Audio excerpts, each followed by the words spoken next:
Welcome sa Pinoy Crime Hub. Sa video na ito ay bahagyang isasalaysay ko sa inyo ang karumal-dumal na pagkamatay ni Juljiri Agong.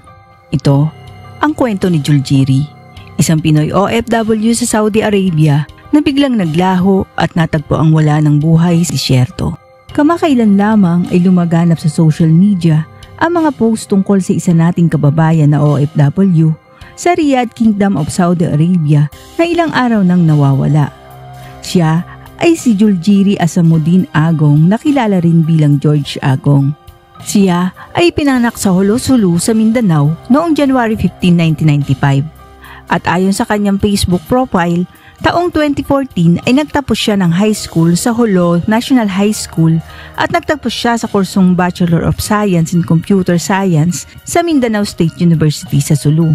Batay sa mga impormasyon na aking nakalap sa kanyang social media, si Juljiri Agong ay lumuwas sa Maynila at nagtrabaho bilang isang store consignor sa Ace Hardware, sales clerk sa SM Santa Mesa at promodizer sa Robinson's Place sa Ermita. Ayon sa balita, 6 na buwan pa lamang nagtatrabaho si Juljiri Agong sa Riyadh, Saudi Arabia at nagtatrabaho siya bilang isang office and facility cleaning laborer.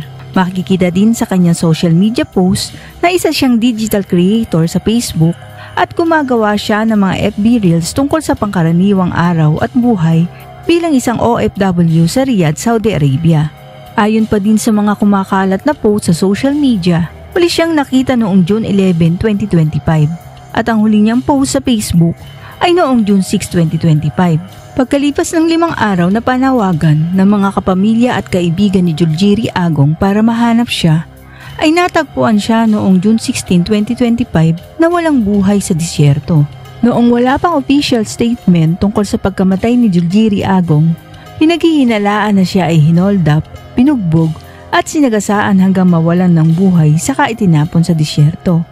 Ngunit batay sa report ng Saudi authorities na ipinasa sa Pilipinas, noong June 11, 2025, bandang 12:31 PM sa King Salman Eastbound Road habang tumatawid siya sa non-designated pedestrian crossing ay nahit and run si Juljiri Agong.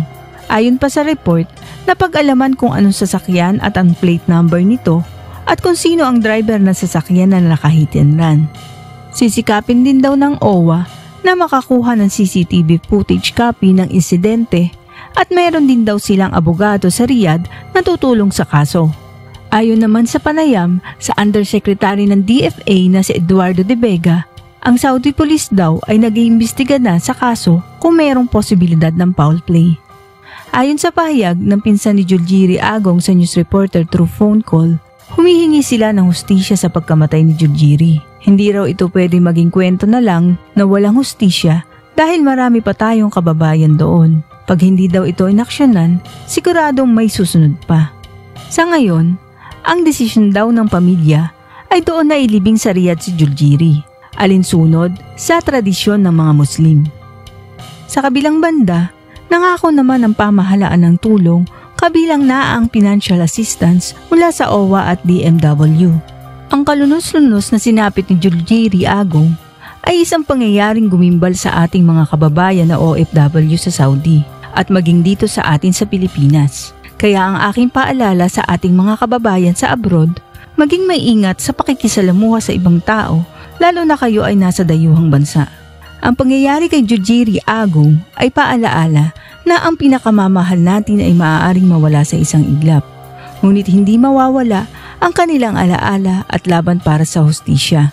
Sana ay makamit ng pamilya at kaibigan ni Juljiri Agong ang hustisya sa kanyang pagkamatay. Maraming salamat sa panonood ng kwento ni Juljiri Agong. Ako ay susubaybay sa development sa pangyayari ukol sa kanya upang mabigyan ko kayo ng latest update.